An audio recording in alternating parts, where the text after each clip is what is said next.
भगवाधारी देख करके ये सोचते हो कि ये परमात्मा से जुड़े हुए हैं और इनकी जो जगह है ये परमात्मिक ऊर्जा से भरी हुई है, यहाँ परमात्मा का वास हो गया है।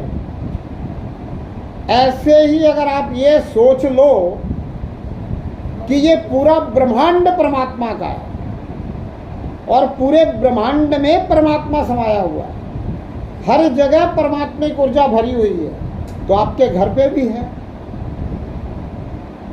आपके घर में जो भी सदस्य हैं वो भी परमात्मा के हैं, क्योंकि ये पूरी दुनिया किसकी है? परमात्मा की है। यहाँ तो हम थोड़ी थोड़ी सी चीज़ लेकर मेरी मेरी मेरी मेरी कर रहे हैं, हालांकि वो मेरी है नहीं। हम इन सब चीज़ों को वैसे ही संभाल रहे हैं जैसे एक बैंक का कैशियर बैंक के पूरे कैश को संभालता है और जितना उसका हिस्सा है उतना ही वो लेके अपने आप में आनंद मनाता है। तो आप भी क्या कर रहे हो? जो भी जिम्मेदारी आपको दी गई है वो परमात्मा द्वारा दी गई है, आप उसको संभाल ही तो रहे हो। अगर आपने इसको परमात्मा का समझ लिया, मान लिया, चित्त में ये बात बैठ गई कि मेरा नहीं है, मुझे तो संभालने की जिम्मेदारी मिली है और जिम्मेदारी के साथ इतनी स्वतंत्रता मिली है कि मैं अपने शरीर के लिए इसमें से उपयोग कर सकता हूँ। ये बात अगर बुद्धि में बैठ गई, क्योंकि सारा खेल बुद्धि का है, सारा खेल दिमाग का है, ये भेजा शोर करता है। और अगर ये भेजा शोर करना बंद कर दे, स्थिर प्रज्ञ हो जाए, स्थिर बुद्धि हो जाए, फिर जीवन को जीने में आनंद है। हमेशा सकारात्मक चिंतन, कभी भी नकारात्मक चिंतन नहीं। और हमेशा सकारात्मक चिंतन कैसे होगा, कब होगा? जब हम हमेशा परमात्मा से जुड़े रहेंगे। और जब हम परमात्मा से जुड़े रहेंगे तभी हम दुनिया के हर काम को सेवा समझ पाएंगे। हर काम दुनिया का जो हम कर रहे हैं, दुनिया है परमात्मा की, तो परमात्मा की दुनिया में जो भी कर रहे हैं सब सेवा ही कर रहे हैं। तभी हम इस बात को ध्यान में रख पाएंगे कि ये काम नहीं है, सेवा है।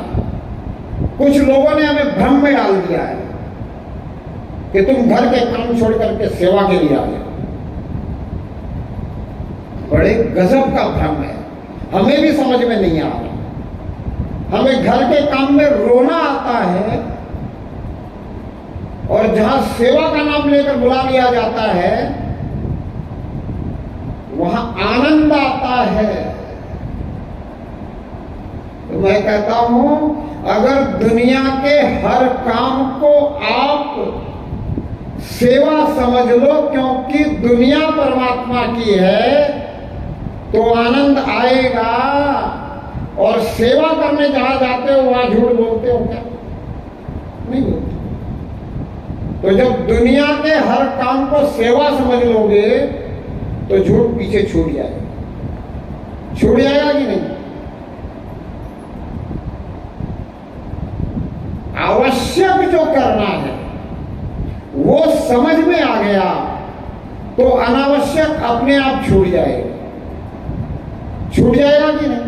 जो हम अनावश्यक कर रहे हैं, अनायास कर रहे हैं, जबकि हमें पता है कि कर्म का ही फल मिलना है।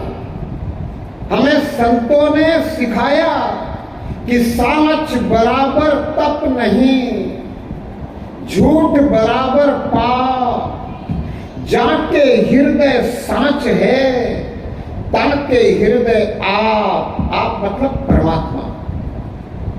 तो जिसके हृदय में सच बस गया है उसके हृदय में कहा क्या है? परमात्मा है। अब ऐसा क्यों कहा? परमात्मा तो कण कण में है, सब जगह है। जो बहुत झूठा और मक्कार है उसके हृदय में भी तो परमात्मा है। पर ऐसा इसलिए कहा कि जब आप परमात्मा से जुड़ते हो तभी आपको सच्चाई ईमानदारी से दुनिया में हर काम को सेवा समझ के करने की हिम्मत आती है। और जब आप परमात्मा को हमेशा याद रखते हो तब परमात्मा आपसे जुड़ा रहता है। जो याद नहीं रखता है परमात्मा उससे जुड़ा नहीं रहता है। फिर तो परमात्मा ने स्वतंत्र छोड़ रखा है, तुझे शरीर दिया है, तू अपने शरीर से जो चाहे कर, जैसा करेगा वैसा फल मैं दूंगा। मैं तेरे अंदर बैठकर, तेरे बाहर रहकर तेरी गतिविधियों को पूरी तरह से समझ रहा हूं, देख रहा हूं, नाप रहा हूं, तौल रहा हूं। लेकिन तेरे साथ होते हुए भी तेरे साथ मैं नहीं। इसलिए कुछ संतों ने कहा कि दुनिया के हर काम करते हुए आप परमात्मा का सुमिरन करते हैं। पर जरा सी मुझे बात खटकी कि इस काम की जगह सेवा ही कहो, कि दुनिया में जो कर रहे हैं उसको सेवा समझते हुए परमात्मा का सुमिरन करते रहो। पर फिर भी मुझे जरा सा इसमें ऐसा लगा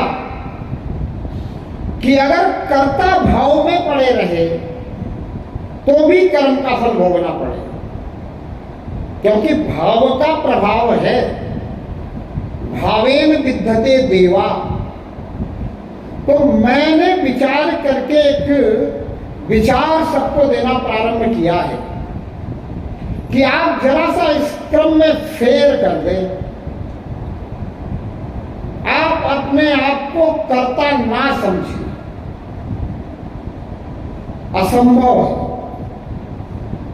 पर असंभव को जो संभव कर पाए उसी का जीवन सफल और सार्थक हो सकता है। बहुत असंभव है कि आप अपने आप को पूरी तरह से आत्मा मानकर इस शरीर रूपी साधन का उपयोग मैं नहीं करूंगा ऐसा चिंतन बिठाकर सिर्फ परमात्मा से ही प्रार्थना करूंगा ऐसा विचार लाकर सिर्फ परमात्मा से प्रार्थना करने का ही कार्य करो कि तूने ये शरीर दिया है, तू ही क्यों नहीं करवा लेता इस शरीर से वो कार्य जो तू चाहता है। कर सकते हैं ना प्रार्थना। और हर वक्त अगर इसी प्रार्थना में ध्यान रहा तो फिर मैं करता नहीं रहूंगा। फिर परमात्मा करवाने वाला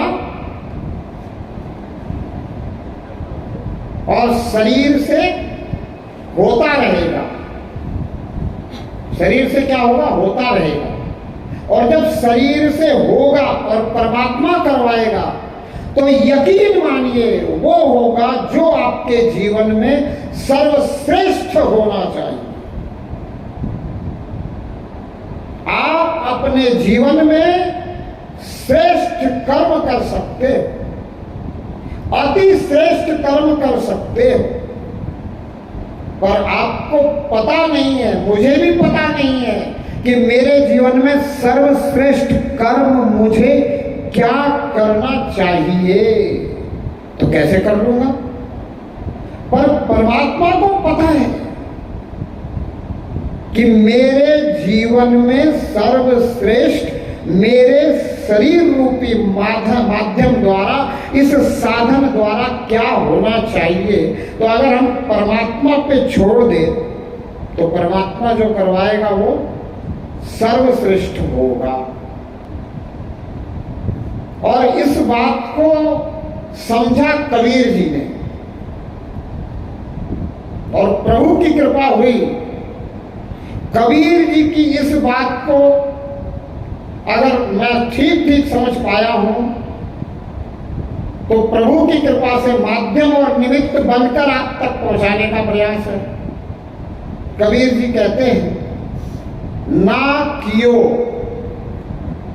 ना कर सको शरीर, ना कियो ना कर सको शरीर, जो कियो सो हरि कियो, हुआ कबीर कबीर। मतलब मैं नहीं कर सका, शरीर भी नहीं कर सका, पर हुआ इस शरीर से। मैं भी देखता रहा कि कैसे हो रहा है इस शरीर से। मेरे अंदर इतनी क्षमता नहीं है। ये कबीर की बात है, मैं नहीं कह रहा हूं। कभी कोई समझे कि कबीर कह रहे कि कबीर के शरीर से हो रहा है। जिस शरीर को लोगों ने कबीर नाम दिया है, क्योंकि नाम तो शरीर का ही है, तो कबीर कह रहे हैं कि लोग कबीर कबीर कह रहे हैं, लेकिन मुझे पता है कि मैंने नहीं किया, ना ये शरीर कर सकता था, ये तो परमात्मा ने करवा लिया और कबीर कबीर हो गया। इसका मतलब है कि सर्वश्रेष्ठ हो गया कबीर से। इसलिए तो कबीर कबीर, हम आज तक कबीर कबीर कर रहे हैं। कबीर की हर 2 लाइन कुछ ना कुछ संदेश देकर जा रही है। अगर हम उसे पूरी तरह से समझ पाए, जैसे ये 2 लाइन है, ना मैं किया ना कर सको ना कर सके शरीर, जो किया सो हरि किया, हुआ कबीर कबीर। ऐसे भक्त हैं, ऐसे प्रभु प्रेमी हैं, इतना प्रेम है परमात्मा से। फिर जब आप ओम जय जगदीश हरे आरती गाओगे, तो आरती में जहां ये लाइन आएगी कि तेरा तुझको अर्पण, तो आगे ये नहीं कहोगे कि क्या लागे मेरा, फिर आप आगे कहोगे तेरा तुझको अर्पण, मैं भी हो गया तेरा। बस बात बन गई। आरती बहुत अच्छी है, पूरी तरह से इस परमात्मा का उसमें विवरण भी है कि परमात्मा अगोचर है, जगत का ईश है, जगत का मालिक है। बहुत अच्छी आरती, पर जरा सा यहां ठीक करने की जरूरत है। तेरा तुझको अर्पण, ये दुनिया की सारी चीजें तेरी है, तो मैं भी तो तेरा ही हूं, फिर मेरा क्या बच गया? और संत महात्मा यही तो समझा रहे हैं कि मेरा मेरा छोड़ दे। लेकिन गड़बड़ हो गई, उस आरती में ही आ गया कि तेरा तुझको अर्पण, क्या लागे मेरा। हम समझ नहीं पाए और हम भी गाते रहे।